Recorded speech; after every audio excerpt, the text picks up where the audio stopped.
How to post long videos on WhatsApp status on iPhone. Let's get started. Right now, WhatsApp only allows you to upload up to 30 seconds of videos, so firstly you have to download third-party application. For that, open your App Store. Now search for the app Tix Easy Video Splitter. After app appears, download it. After completion of download, open the app. You will get two options, Split Video and Settings. Click on the first option, Split Video. With that, your gallery will open up. Now select the video that you want to upload in your WhatsApp status. After you select the video, you will get two options. How do you want to split this video? You can select that. Likewise, you can also select how many seconds do you want to split each part.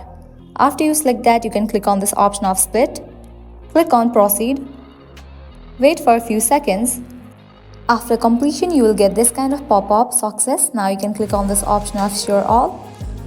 Over here, you're gonna get different social media options. Click on the option of WhatsApp.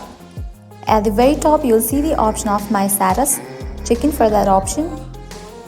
Click on Next. Now over here, you can find all of your clip. You can see that. Now you can click on this blue icon given at the bottom right corner, and with that, your video will be uploaded. So this is how you can post long videos on WhatsApp status on iPhone. At the end, if you guys find this video helpful, don't forget to like, share and subscribe. Thank you.